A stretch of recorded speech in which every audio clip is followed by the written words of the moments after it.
No, you're the session. I'm the session, okay. I don't, because I just signed in. So I can see some participants are entering the webinar. Hi, everyone. I'm your host, Stefania from BerChain, and we are giving 5 minutes for everyone to join.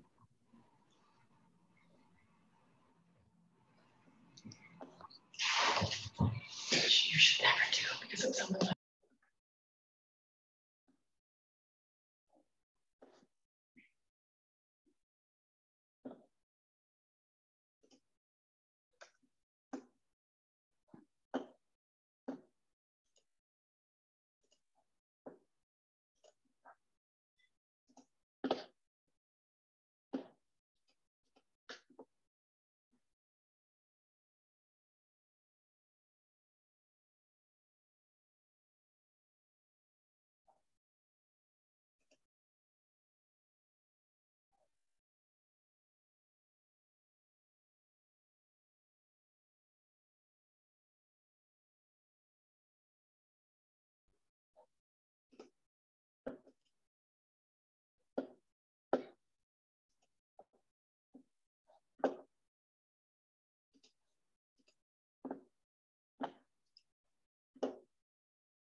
Welcome everybody to What Are Verifiable Credentials webinar.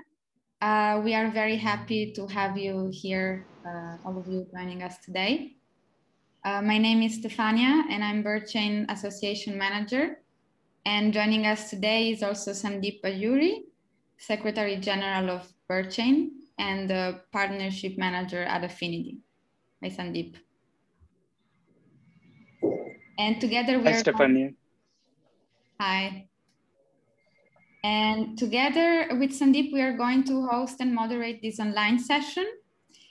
BerChain is a nonprofit member-led association based in Berlin, promoting and connecting the local Berlin blockchain ecosystem.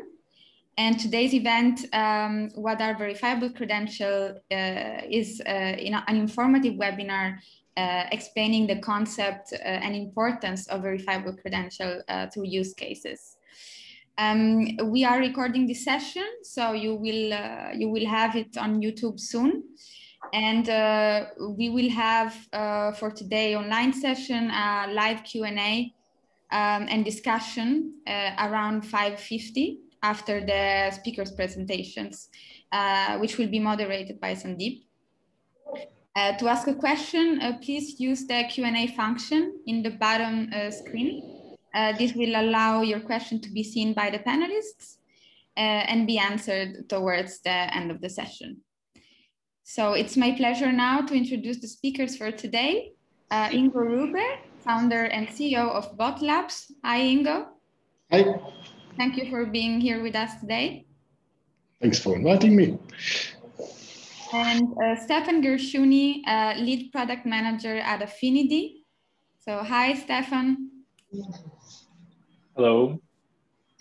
Thank you for being here with us today.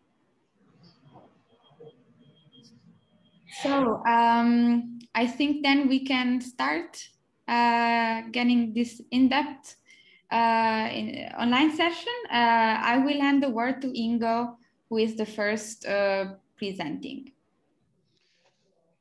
Very nice. Thank you very much. Let me just see how I can share my screen here.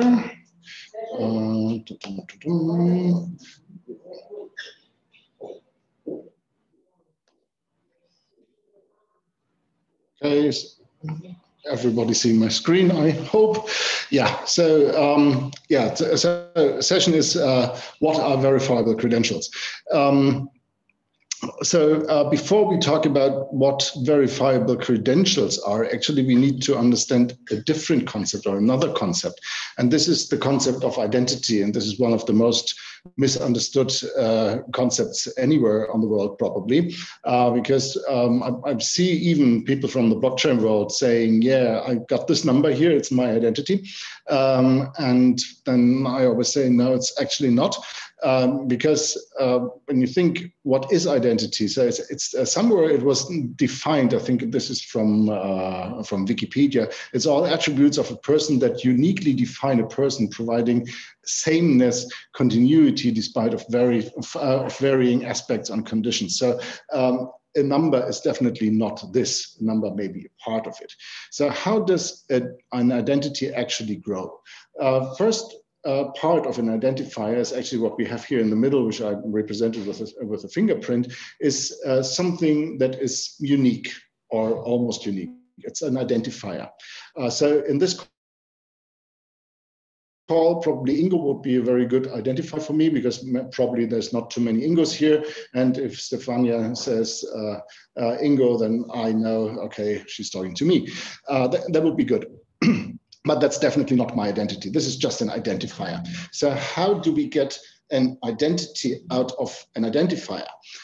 In the normal world, in the physical world, we normally just add credentials to that. So when I look in my pocket, I find some things like a ID card, passport, library card, a Miles and More card, the card which opens the door to the office. Maybe I also find a key to my car. Maybe I find a public transport pass or something like that. All those things actually add to my identity, and they create my identity. They tell people who look at me, okay, this is a person who can actually enter this office. Probably he works there.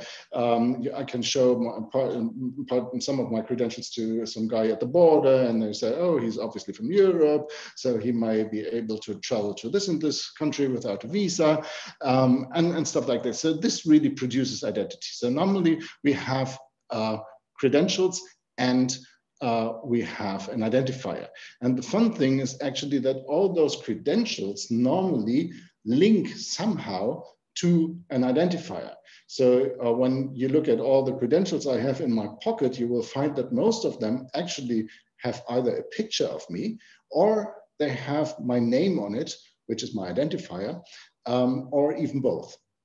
So this is how we generate, at least in the physical world, normally identity. We have an identifier and we add and add and add credentials to it. And the more credentials we add, the better the identity is described. So this is the concept of identity. Now, what is a verifiable credential? Well, a verifiable credential is basically what I described before, but in the digital world. So when we have, with verifiable credentials, we have actually three roles all the time. We have the claimer, you can also call it user maybe, that's also a nice name for it.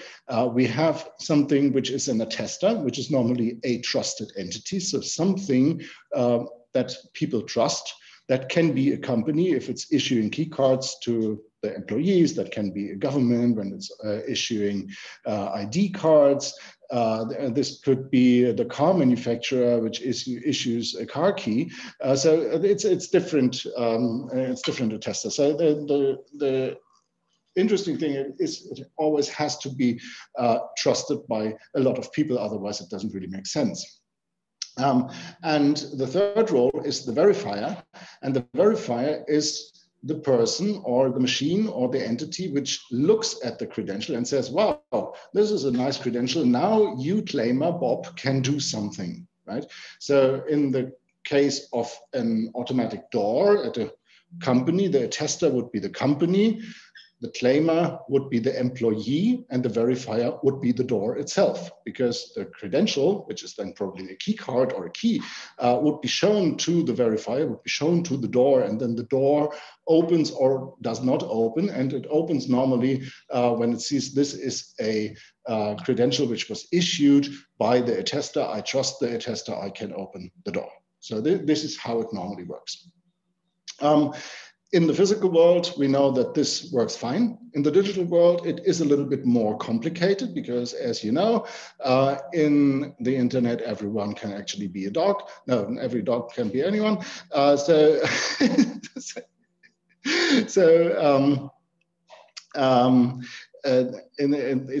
really hard for the verifier to really find out if Bob is actually standing in front of this. I can actually Bob can give the key card to anyone else, and then anyone else can open the door. So it's not so easy to verify actually who the claimer is, and it's not so easy to verify who the attester actually is. And this is what makes verifiable credentials in the digital world a little bit more complicated. So why on earth do we need that? We need it because in the internet until now, it is solved in a completely different way. It's not solved in the best possible way. The world that we have right now in the Web 2.0 is actually that all the credentials and all the keys, which is your identifiers, they sit at platforms like Google and Facebook and Apple and others. Because normally you just log into those services, which generates a key. Of course, you have a copy of the key, but the key actually sits in their database, right? You know them. Maybe you hopefully don't write it down, or you have it in your one password. But the actual copy, the actual original of the key sits in the database of the platform, because they have to, recognized when you come back, right? And then you start to behave on this platform, and this produces lots of credentials about your behavior and about the data that you save and the things that you do. And those credentials are never shared with you. They sit in the platform, right? And when, for example, I want to log in to another service, say WhatsApp, which would be the verifier for the credential, then the verifier WhatsApp doesn't ask me about my credentials, it asks Facebook, because this is where the credentials are. And then they start communicating, and this communication is not in my control, right? The claimer, as the user, they don't have control over their credentials at all, and they don't even control their keys. And this is actually much worse than we had it in the physical world. In the physical world, I actually control my credentials because I have them with me in my pocket, and I decide who to show it to, or for what reason to show to. Maybe I can even, if I show my passport, put my finger in front of my birth date if I don't want to share my birth date, just my name or something. So so I have much more control in the physical world than I have in the digital world, and this is somehow strange. This is why a lot of intelligent people started to think about how can we actually transport the mechanism of the verifiable credentials that we actually do already have in the physical world into the internet world. And the project I'm working on, called KILT, is actually one implementing verifiable credentials and decentralized identifiers. So how does that work?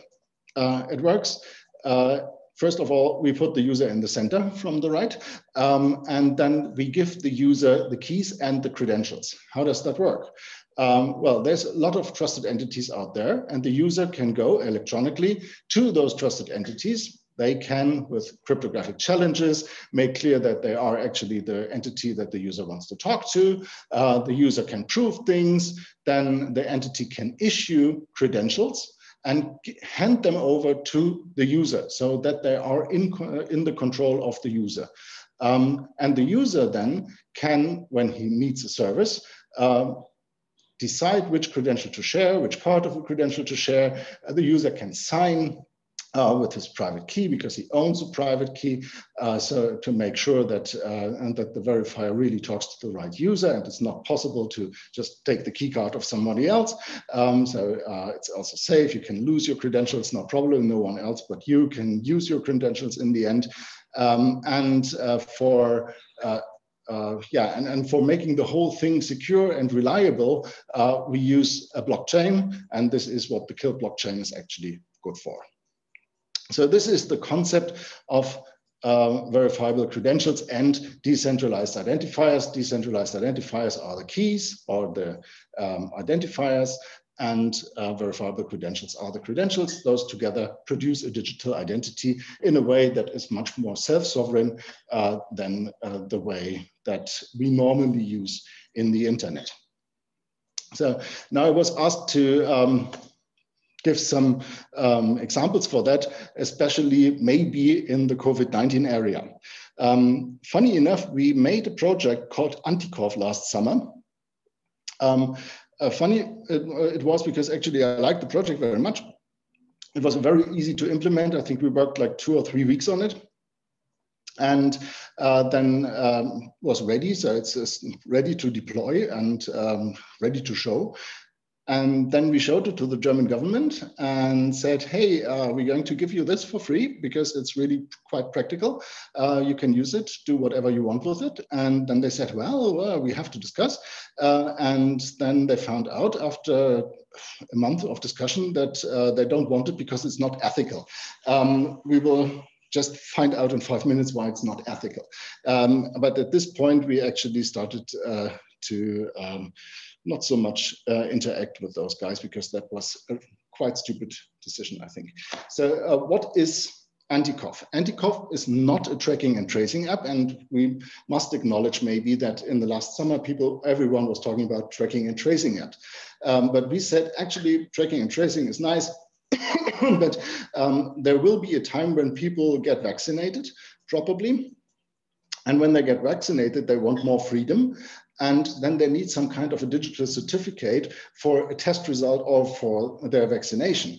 And because then they could start to access corona-free environments, for example, like restaurants.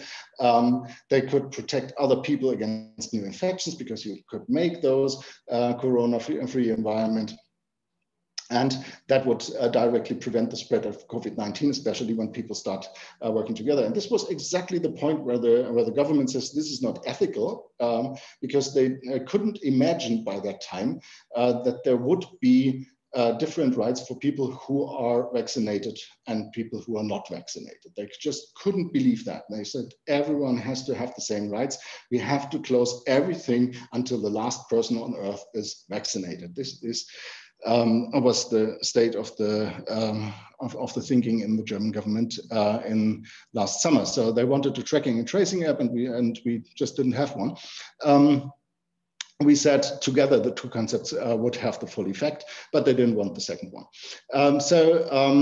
Yeah, well, how does that work? The basic idea we had, because in last summer there was a lot of discussion of how much data should an app actually have. Should we share all the data with the Facebook and the Google, or Facebook and Apple?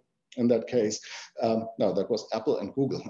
With Apple and Google, because they made some nice things on top of their operating systems, and so that would be possible.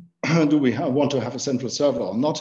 And we came down another road and said, well, actually, the safest thing that we can do is save no data at all. So if I don't save data at all, actually, it can, if we don't collect the data, then we don't store the data, and we don't have to discuss if we store it locally or decentralized or centralized. And if we don't send it around, then it cannot be stolen, it cannot be tampered with, and it cannot be misused. So let's try to make a system which does not have the name of the person in it, which does not link to the passport or ID card, which does not need geolocation, which does not send around phone data or usage or any contacts. So how can you do that? Actually, you can do it in a quite simple way. And the way is that we produced an app, and this app was first, so if I as a user want to have my corona-free passport or something on my app, I first install an app on my phone. I first install an app. The app asked me to take a picture of myself, so I have a selfie inside the app, and then with the selfie, I go to the vaccination center, to my doctor or whatever, and the app, my app, asked doctor's app for the vaccination passport after I got my shot. So the first thing that my app does is sending over the picture to the doctor's app, and the doctor's app then displays it, and the doctor can look at the picture on his phone and then can look at my face and say, okay, that's obviously the same person. And then the doctor issues the certificate, and inside the certificate, there's two things. There's the signature of the doctor, making sure that this was signed by a doctor, and there's a hash of the picture of my face. And this together is the certificate, which is then sent back to my phone. And I have this locally. It's not on a central server. It's not with the doctor. It's just with me. So if I take the certificate then and go over to, I don't know, a restaurant or whatever, my app first sends my picture again, so that the picture of me is on the phone of the guy standing in front of the door and not letting me in. And then it also sends my certificate. And in the certificate, there's the hash of the photo. So the app of the guy who wants to let me in or not calculates from my photo the hash again. And if they don't match, or if the doctor is obviously not a doctor who's certified that I have my vaccine, then it just shows don't let him in. And otherwise just shows the picture of the person, and the guy can then compare the picture on his phone with me. And if it's the same thing, then obviously he can let me in. So this is how easy it is. It's pretty secure because on the certificate, there's only the public key of the user, which is just public, right? So this is fine. There's a hash of the photo of the user. No one can reconstruct the photo from the hash. There's the delegation tree of the laboratory or of the doctor, so to make sure that this doctor was actually allowed to do vaccinations and to issue those certificates. And all those things are then hashed and put on a blockchain. So no personal data at all is on the blockchain. It's just a hash of the whole safety certificate in total, so that nobody can reconstruct anything from from the data that is stored in the public space. So that is actually a very nice way to use those verifiable credentials, because those certificates are obviously verifiable credentials. And unfortunately, well, maybe someone listening wants the software and want to distribute it. We're happy it's here and working. Yeah, where else do we need verifiable credentials? We have lots of more successful projects actually in the energy sector. We're working together with the DENA. We are in the food sector in certifying the existence of allergics or the non-existence of allergic substances in food products. We do a lot in publishing. We are quite big in the gaming industry. A verifiable credential could, for example, state that you won a game, that you won a tournament, that you have a magic potion or whatever. Of course, we work quite closely with the blockchain ecosystem, with other projects there. We come from this Polkadot area and working a lot together with those guys, and also other projects in this ecosystem. We work in the healthcare sector, especially in genomics, and of course in finance and DeFi, because everybody works in finance and DeFi these days. So verifiable credentials, you can see, is not something that only identifies a person, just like passport or something. It is a concept which is used basically in every vertical, and it's not only used for persons, it's also used for services. It is used for machines, machine identity, IoT devices. So it's a very, very nice thing actually to have, because it makes a lot of processes much easier and much more self-sovereign. Okay, that was basically what I wanted to say, and I think I kept in time. Yes, thank you so much, Ingo, for your presentation. So now I think we can hand the word to Stefan. Thanks a lot.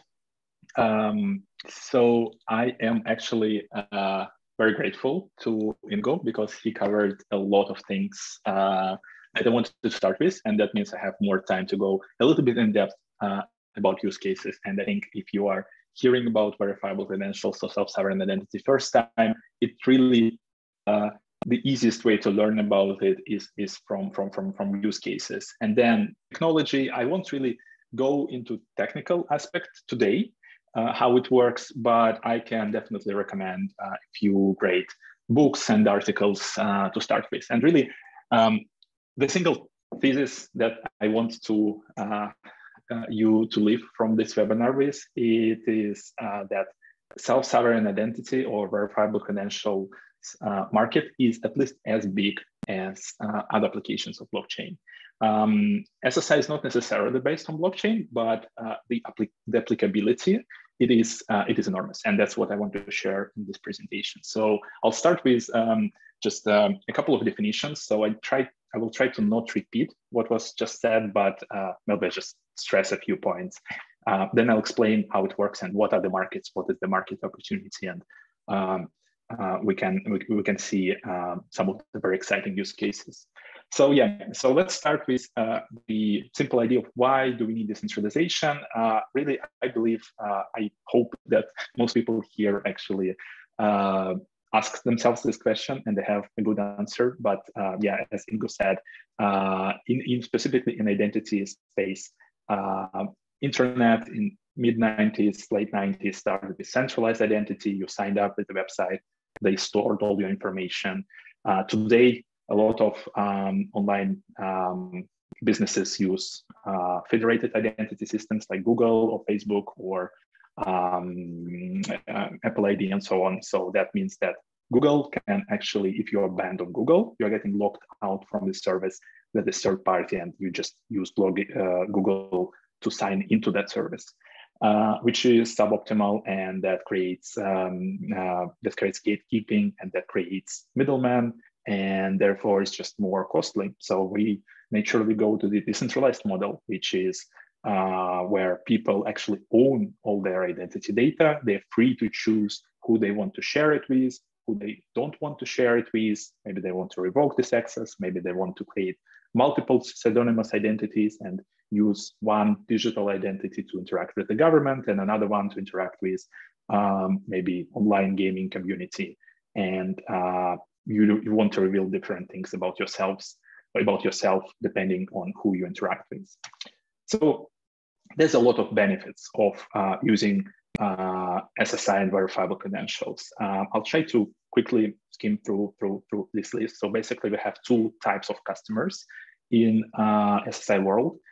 First one is individuals, and for individuals, the main benefits are, first of all, as I mentioned, they get control over their digital interactions and any digital data that represent themselves.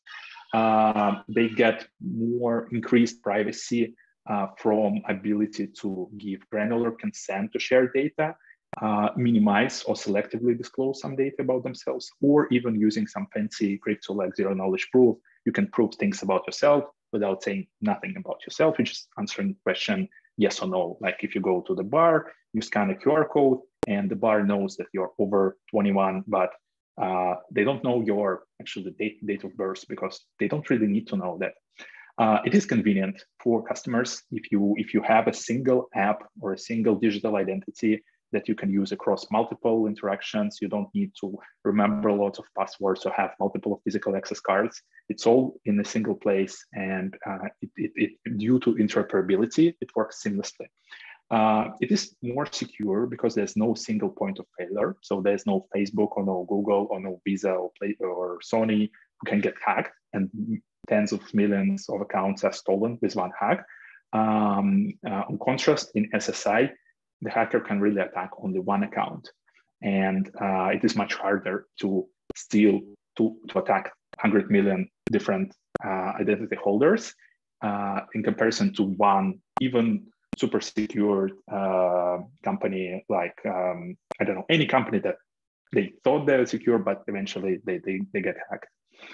And another important benefit is prevention of lock-in. So with SSI, with verifiable credentials, again, due to interoperability of this standard, you can now switch much easier between different service providers, online and offline. And I will show specific examples how it works.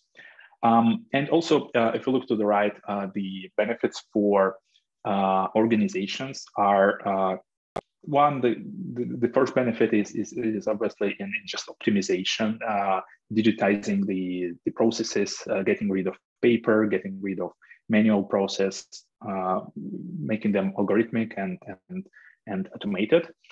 It is more secure in terms of we should compare how much or how difficult it is to fake a physical signature or physical stamp comparing to digital signature. Yeah, that's obvious. Privacy compliance is an important piece because also, as Ingo mentioned, if you don't, as a company, if you don't store personal data of your customers, and if you don't need to store it, you can just request it every time you interact with the customer. You are not breaching any compliance regulatory requirements, and you are not really subject to regulation. And so it becomes much easier. And I think the most important, the last point here, it is the most important. Decentralized identity is the foundation for a lot of innovation that's still yet to happen. This is very, very early market. It is much earlier than blockchain in terms of technology maturity. However, digital identity problem exists for, well, at least 30 years. It is at least as old as the internet. And even before that, it was a problem. So yeah, so there's a lot of things to be excited about. So maybe to add a little bit to the kind of foundational description, I think one term, if you're working with verifiable credentials, one term that you will hear constantly, it is SSI. It stands for self-sovereign identity. So self-sovereign identity is a loaded and complicated term, but really you can think of it as something like ATM or QR or JPEG. This is just three letters that no one or not everyone really understand what they stand for. But this is the concept of everything that we're talking here. It includes verifiable credentials, decentralized identifiers, and all the different connections and interactions between those things. So SSI is not a technology. SSI is more like a philosophy around how can people own their their identity and their data online. And that encompasses what happens here. So any SSI implementation, any verifiable credential, you can think of it as it contains two parts to it. In this circle here, I'm showing the top part, which is data, and the bottom part, which is semantic context. And the reason for that is that we want this digital data to be not only readable, accessible, and digestible for people. We also want the data to make sense to machines, to algorithms, because that is how we gain this automation and optimization benefit. So every verifiable credential, if you, let's say you have a passport verifiable credential, the mirror credential to it would be a schema for that passport. So that is a specific file that is focused to programs, to machines, that describes what data is actually recorded here and how should the algorithm perceive and understand this data. So if I have my name or passport number in the passport for anyone, if I show my passport, you will understand what it means. But if I need an algorithm to work with the data, I need a good definition of what actually passport number, how many numbers does it have, what is the format of that, and what are different formats from different countries, and so on. So when we building digital identity, we start with identifiers. Those are called EIDs. They are anonymous. They don't have any personal information. They are usually public. And you can think of them as like phone number or email, except it's completely anonymous. And anyone can have the ID, and anyone can have thousands or millions of the IDs. It is almost free to create or completely free to create if you don't use blockchain. So the ID can belong to a person, to organization, to your I don't know, Tesla car, to your smart microwave, smart bulb, anything. Then to build an identity, you need attributes. Those attributes can be any type of data, any type of authenticated data, any type of document. So yeah, starting from passport to the receipt, to bus ticket, to PCR test result, vaccination records, or KYC report, anything that you can find in your wallet or in your bank vault or in a file on your table. So anything that you want to authenticate. And the reason that we are transforming those documents to verifiable credentials form, so digitizing is obvious. It is the continuous trend. We are digitizing everything in the world. Software is eating the world. It is well known for at least a decade or two. But why do we need verifiable credentials? It is a means for us to climb up this information pyramid. So most data on the internet is unstructured. It does not make sense to machines, and quite often it even does not make sense to people because, well, anyone can post anything online, and yeah, you can be a dog and no one would know. However, with the verifiable credentials, this data becomes information because it is structured and there is a semantic context to it. And then SSI applications can make sense of that data. So if I present 3 different credentials to a hospital in a hospital application or doctor application, it can be automatically processed, and then the doctor would receive the core information that they need to know in order to help me with any medical problem, for example. So the trust triangle, again, Ingo described this. So let's go and discuss some of the potential markets. And really, I want to focus on 2 bigger market segments. And I will actually try to evaluate how much is the target addressable market for this. So those 2 markets are, first one is real world. And by real world, I mean, so first one is real world, second one is virtual world. The real one, it is any authenticated piece of data that is used for human interaction or interaction in real world, anything that represents bureaucracy. Initially, all human trust started as peer-to-peer trust. I just trusted someone who I knew. Then humanity invented paper, and now we have paper everywhere. So we have passports, we have all kinds of birth certificates and driving licenses, and we're showing these pieces of paper to each other, and this is how we trust people. Recently, we also invented digital documents, and now we have all these databases, and governments have databases of authenticated data, and most of those databases are centralized. So there's the bank, it has a database of all its clients, and if it gets hacked, if it breaks down, if something happened, then this data is lost.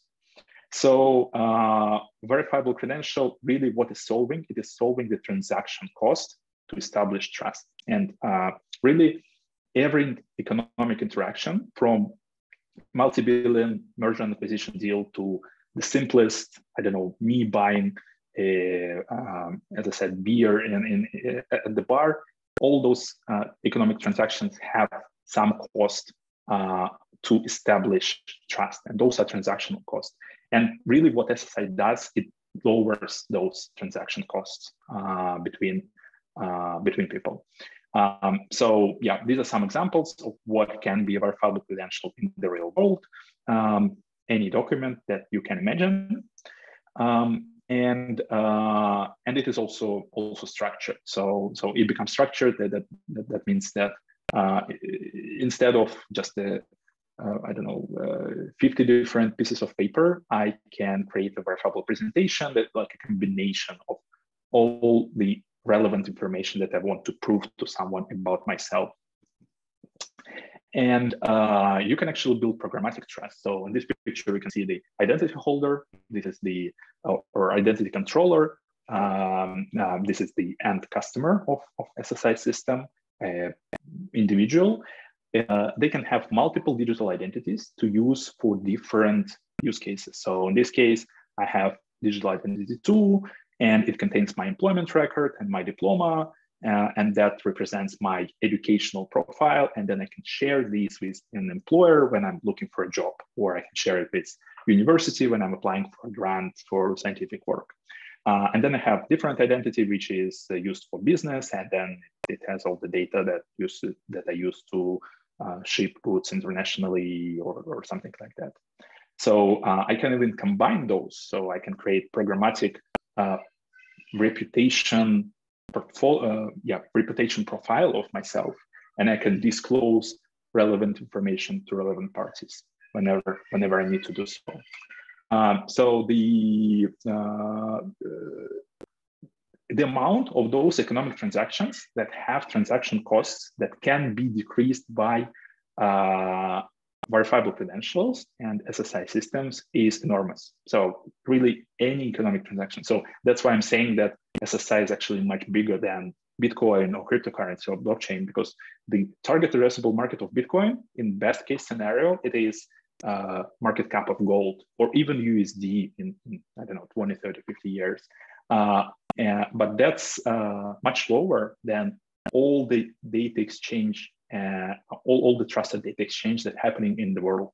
It's actually estimated by McKinsey to be about 13%, the value of digital identity or savings from implementing digital identity is estimated to be 13% of the world GDP. So it's $10 trillion globally by 2030. That's not too far into the future. And then really quickly, I want to cover the second part. For me, it's even more exciting. Maybe it is a little bit further away, but there's a lot of great work already happening in this virtual application of SSI technology. So the idea, the core problem that we're trying to solve is that internet companies today, a lot of them, their business model is based on using customer data to provide personalized advertisement and different services. However, if you have this kind of business model, you are naturally forced to create, to increase switching costs. So it is almost not possible for me to take all my learning, all my listening history from Spotify and move it to Apple Music, or take all my followers from Twitter and move them to Instagram, or take my driver reputation from Lyft and move it to Uber or Grab or any other taxi application. So SSI actually solves this. And it is just a quick diagram how it works. So in decentralized web, and SSI is integral part of it. However, it is not covering all the stacks of decentralized web. But if we're talking about identity and user data, each user here has their own personal data pod. So let's imagine it's a simple application, just a shopping list that I built for myself. Why would a shopping list application or a to-do list application store all my data on their servers? So first of all, somebody can get access to it, they can lose this data, and I don't really want to just share this data with anyone. In decentralized, in SSI world, how this would look like. Every user has their own data pod. They store their data in that pod. They control it. All the data is encrypted, and only user controls the private key. So Bob here, he has the private key, and then he can use the same data to just plug it into different UIs. So I have my listening history and my liked songs and my favorite music for like since I started listening to music. And then I can plug it into Spotify, plug it into Apple Music, plug it into Google Music, and just choose the UI or the machine learning algorithm that suggests me the best music. Or I can have my shopping list and I can plug it into different applications and choose the one that provides the better UI.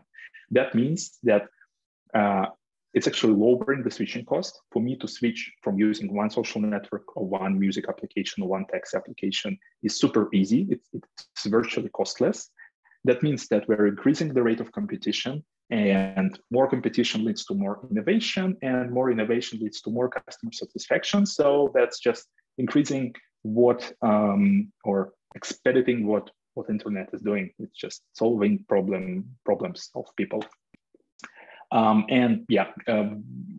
Finishing here, just really want to mention that decentralized identity is part of this stack. So decentralized web cannot be built only via SSI tools. You also need all these different things like governance or distributed computation, or also known as blockchain, confidential storage solutions, but we're getting there. So thanks a lot for listening. And if you want to try build something on self-sovereign identity, we have a free-to-use platform for engineers who want to build SSI applications. You can go to this link and try it out. Thank you. Thank you, Stefan, and thank you, Ingo, for these sharp and clear presentations, which I believe are essential for those who are approaching the world of SSI. So now we move on with the Q&A and a discussion session moderated by Sandeep. Thank you, Stefania. Hello, Ingo. Hello, Stefan. Great presentations. It was quite interesting to see. Maybe I'll start with the first question to Stefan. You did mention that blockchain isn't really crucial in the whole verifiable credential or SSI space. So can you just give us some examples or what you mean by this, and how people can, what are other mechanisms where we can store this data?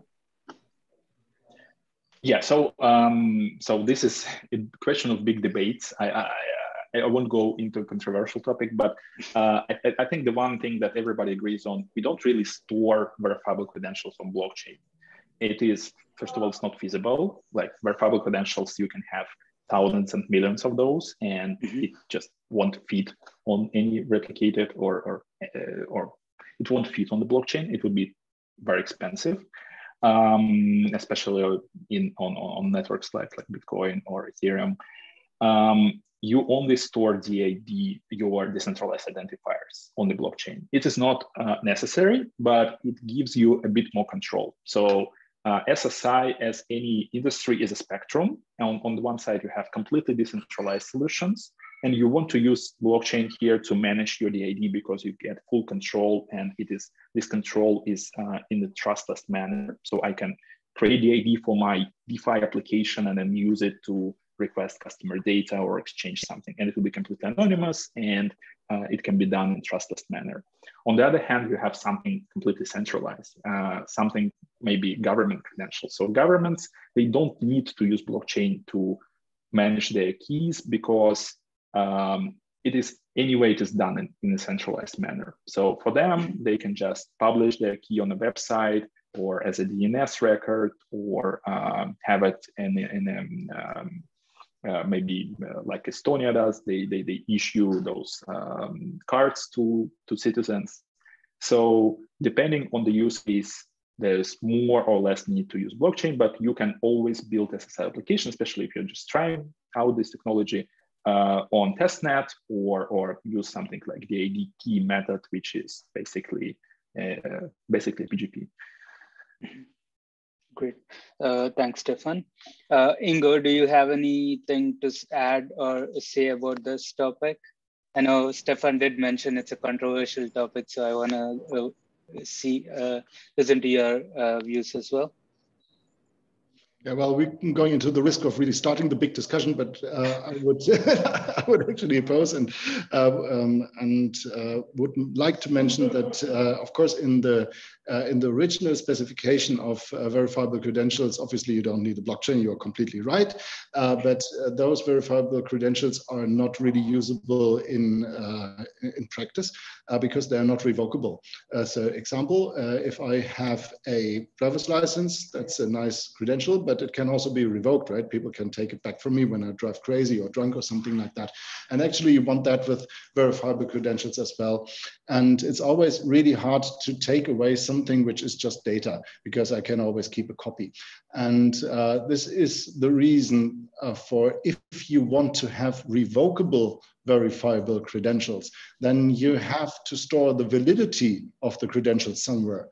And then if you decide to do this on a central database again, then you produce something which is really, really dangerous because this thing then is in the possession of the validity of all the credentials. And this is what you don't want.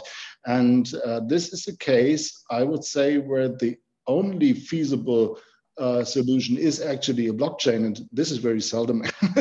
I know that most things work nicely without a blockchain, but having the validity of credentials stored somewhere needs to be a fully decentralized system, which is not under the control of anyone, not a company, not a government, not anything. It must be in the hands of the community, and this is why we chose to use blockchain technology for building verifiable credentials, because in interviews with industry, we found out that everyone likes the concept of verifiable credentials, but after 1 hour of discussion, you come to the point where they ask you, is it revocable? And then you say, no, of course not. And then it doesn't work anymore.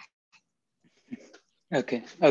That's an interesting point. I think that adds a lot of value, especially when you say revocability, and the industry is looking for something like that.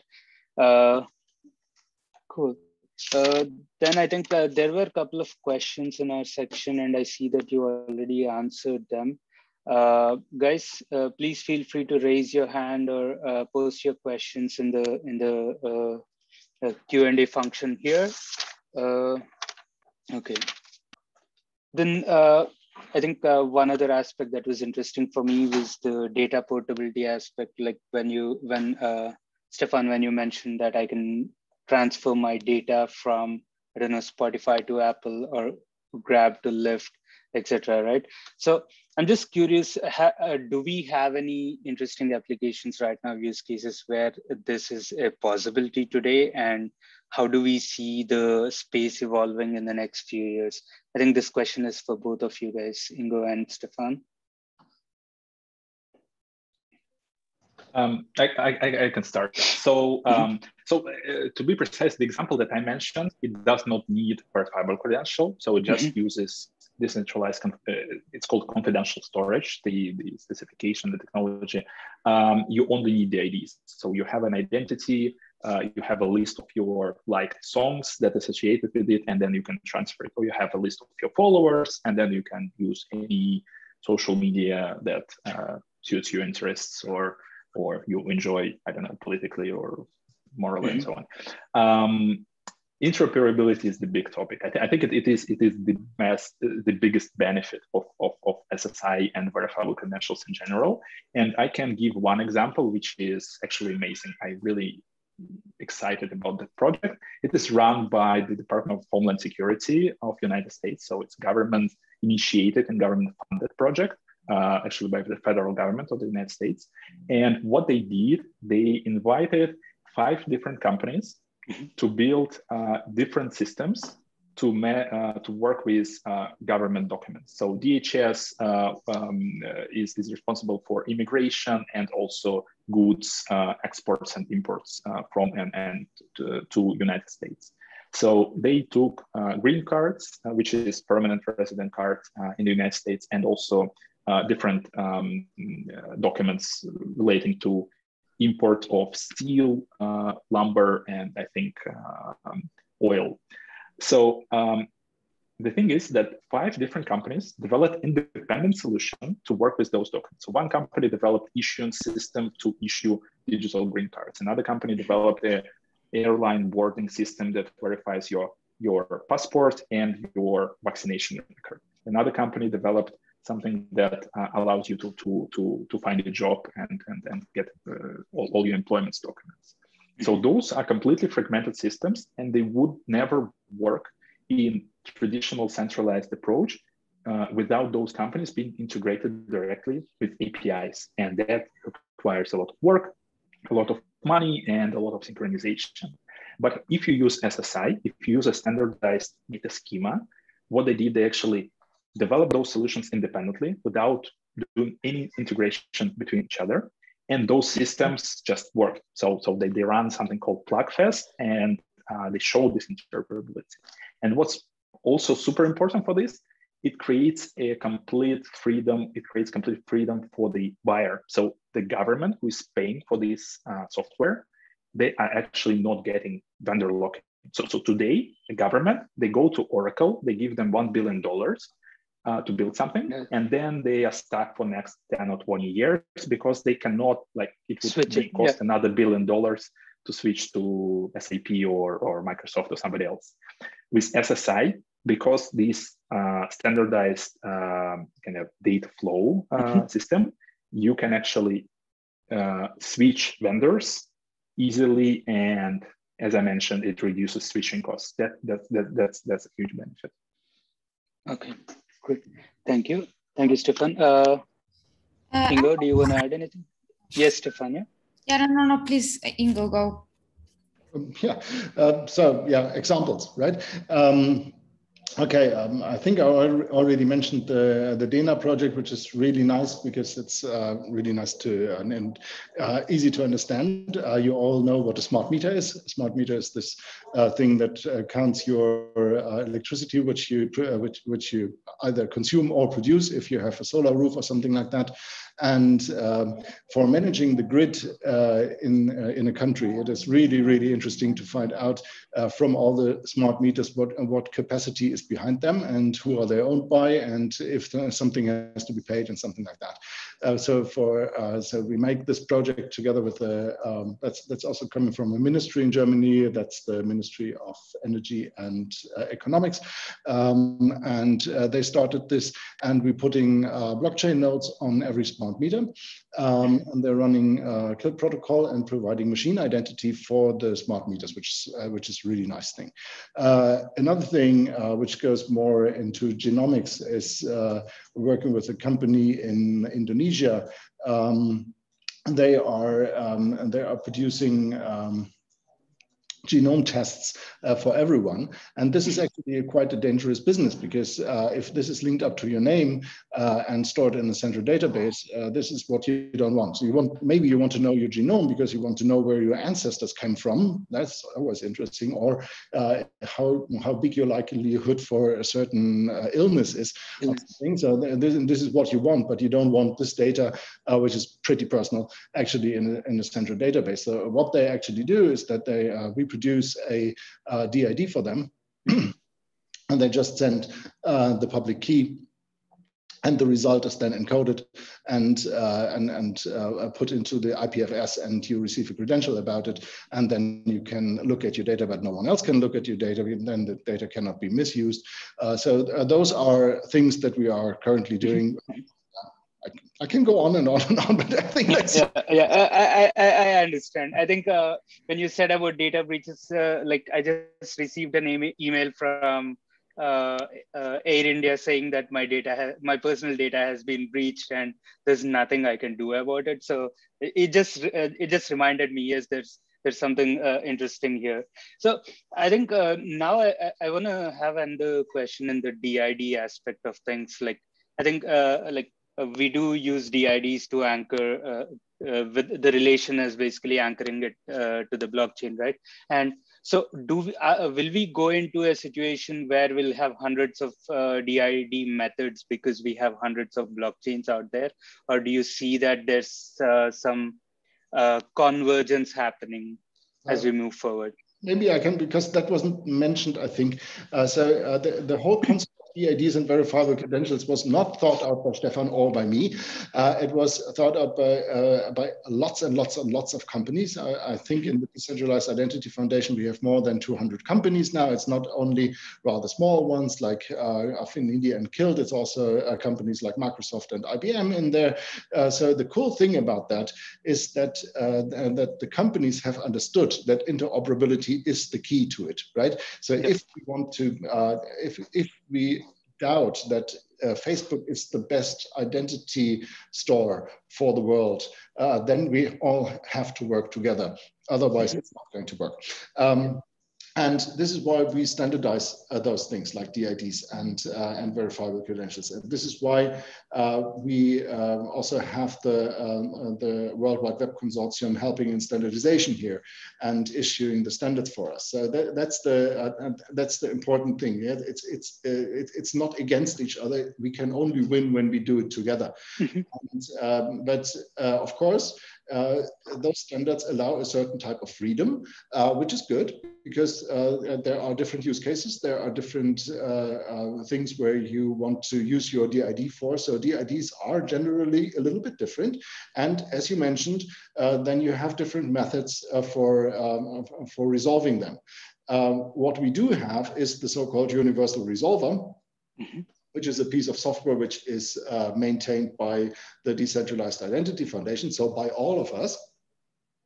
And the universal resolver knows all the methods. Well, only knows if you tell them, right? So, for example, when we make a DID method for KILT, what we do, we package it up in a Docker container, we send it to those guys, and then they include it in the universal resolver, so that anyone who has gets a KILT DID can resolve it there and open it up. So that's and this makes it compatible to any DID which was generated on Bitcoin or Ethereum or whatever. So they are basically all the same. But you need something which is a resolver for that. That's, this concept is there. And it doesn't matter if there's hundreds of methods, actually. Right. Okay. Thank you, Ingo. We have a question from the audience. So what is the greatest concern that companies have right now that is preventing them from adopting VCs? Is it the cost factor? Is it lack of knowledge in this new and growing area? Folks, yeah. Stefan, maybe because I was just talking for an hour. Yeah, I can try. I mean, I think it's $1 billion question, and whoever gets it correctly can build a huge business out of it. I think one of the reasons is SSI, unlike some other technologies, has no value for just one actor or one customer. SSI is always about creating a network, and this creates this chicken and egg problem. And this is the adoption problem. So as a company, like if I run a shop or e-commerce website, I can adopt and integrate SSI capability in my e-commerce website. Like one example for e-commerce, you can have something called hyper-personalization. So as a customer, I collect all my shopping histories across all the websites, eBay, Amazon, I don't know, all the websites in my personal profile as verifiable credentials. Then I can share it with another shop, and they can personalize much better because they see all my shopping history for my lifetime if I want to share it. And I don't need to sign up. I don't need to fill in any forms because I have all of that as verifiable credentials. So that's a great way for e-commerce website to increase onboarding, increase sales, and just increase customer satisfaction. However, this is not working unless there's people, there's holders who have these pre-generated verifiable credentials. And those holders won't have those credentials before unless there's issuers who can provide them with credentials. So you have this triangle, and you basically need to, you have this three-sided marketplace. So two-sided marketplace business model is hard. And here we have three-sided marketplace, which is even harder. And yeah, there are hacks and how to get around this. But for a lot of industries, I think this is the main issue, and this will be solved. It's just really a matter of time and adoption. Yeah, maybe I can add, I think there's also a cultural thing to it, because managers in big companies learned for the last 20 years, if you collect data, you'll be rich. Coming from big companies, worked as a CTO of a big German company before I went into the blockchain business.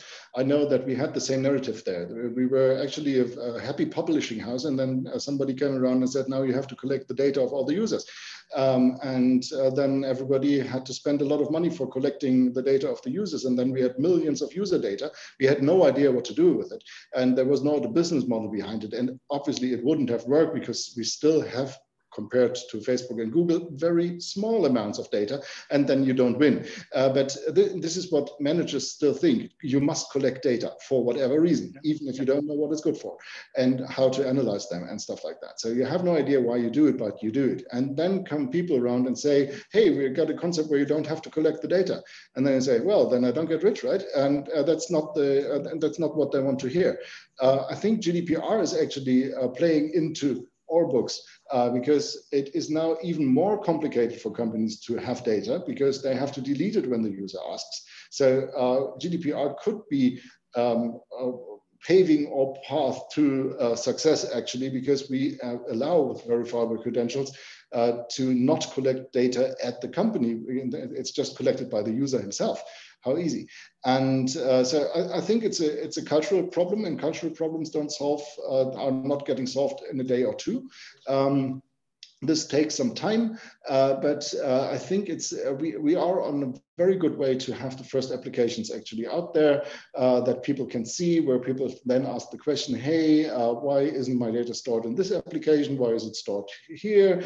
And then we get more awareness, and then there's a market. And so, but this is all a long-term thing, right? It's not like verifiable credentials are extremely new, right? I think we started working on those things like 4 years ago, and the standardization isn't even completely through yet. And so we will have to wait for another 1 to 3 years until this is a real success, probably. But it goes into the right direction. It's getting more and more awareness, but it always takes a lot of time. Yeah.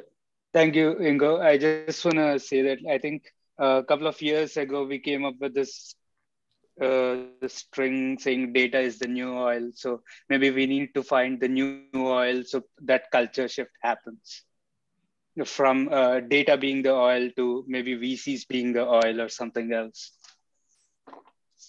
Yeah, but thank you. 1 second. Stefania, I believe you have a question. Yeah, I have a question actually, since also Ingo just mentioned GDPR, and the question is addressed to both Stefan and Ingo.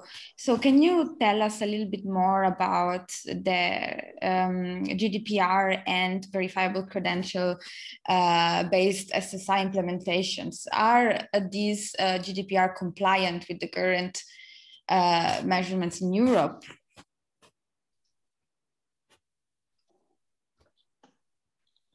I can maybe give just a high-level answer because I'm not a legal expert, and there's so many different data protection laws in different countries. So, but they are all more or less the same. It's So about more or less the same topic. I think it is a solution. So really, how are we approaching GDPR today? So GDPR or some other similar regulation, what they say, you need to ask consent users to store to use their cookies.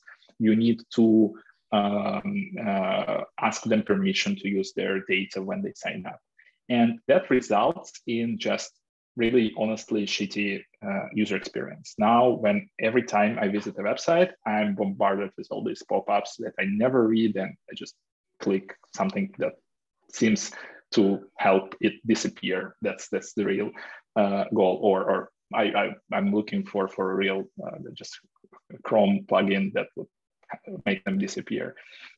So this is not solving the problem. The company is trying to be compliant. They are implementing all these checkboxes and pop-ups, but users really don't have a choice. If I disagree to give my personal data, I'm just not able to sign up, and therefore I'm not able to use the service, and it means that I'm forced to agree on that. With SSI, this changes radically, and the change is that I actually can have I can give a granular consent. I have a full control over that. What specific data am I sharing? And I can use the service without sharing any data. So for most applications, even e-commerce or social networks or yeah, you name it, you can have user experience that does not require user to share their data. Instead, they own their verifiable credentials, and the operations, all the computation can be done on edge device. So you can actually think of completely zero knowledge system.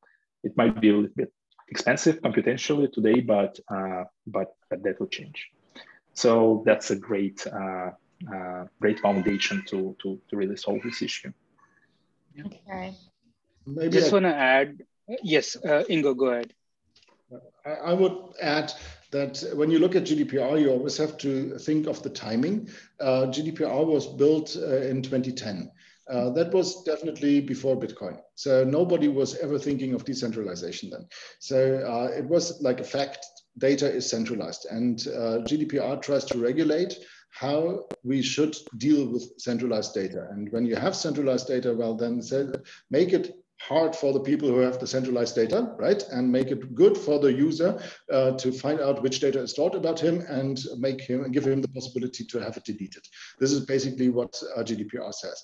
If GDPR was written today, then it would probably look a little bit more different. It would say, please see that the data is not centralized in the beginning, right? And then it would change. So I think we will see a revision of the GDPR in the next, I don't know, 3 to 5 years, which acknowledges a little bit more about the decentralized aspects of it.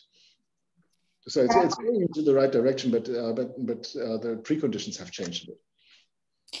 Yeah, it's true. That's a good point. I mean, this is changing the whole perspective, like the timing aspect as well. Thank you guys for your answers. Thank you. And I just want to share one recent article we did from Affinidi about SSI and GDPR. Maybe you guys can take a dig at this. Yeah, I think anybody else has any questions, I'm more than happy to invite you to talk. Looks like we are doing good. Great. And maybe you guys can share some of the initiatives you'll be working on in the next few days, and if you have a call to action for our audience here, or where they can basically learn more about you guys.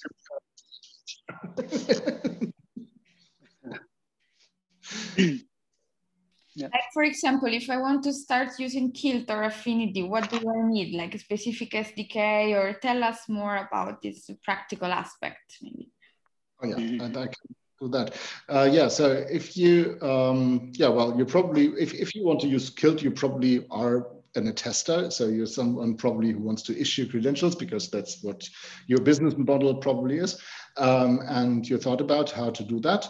then what you do is you go to dev.kilt.io, which is the developer site, and you download the SDK, and then you start building. That's it. It's actually easy. You don't need any blockchain know-how. It's completely JavaScript. You can build your applications, and you can have a small application in a day or two building it.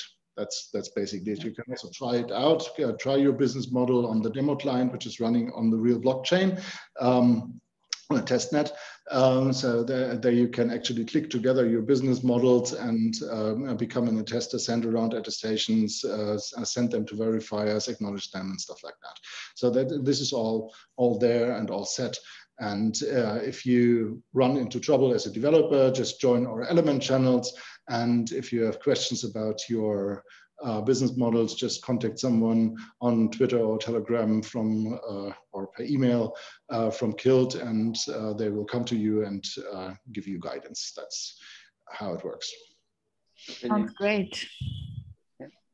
Thank you. I think I'm gonna just repeat what Ingo said, but from Affinidi's angle.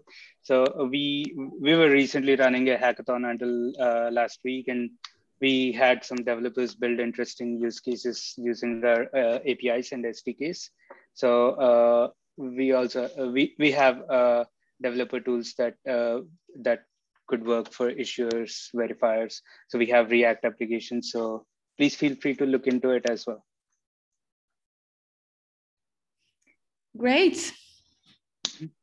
So thank you. Then I think we can definitely call it here, probably. So thank you so much, Ingo and Stefan, for, maybe you can see me, wait. Yeah, thank you so much, Ingo and Stefan, for being here with us today and presenting this very interesting cases. And thank you, Sandeep, for the moderating session. Thank you to all the participants for attending. And I'll see you next webinar. Bye-bye. Thank you very much. Thank you, Stefania. Thank you, Ingo. Thank you, Stefan. Bye. Thank you. Cheers, guys. Have a good evening. Bye-bye.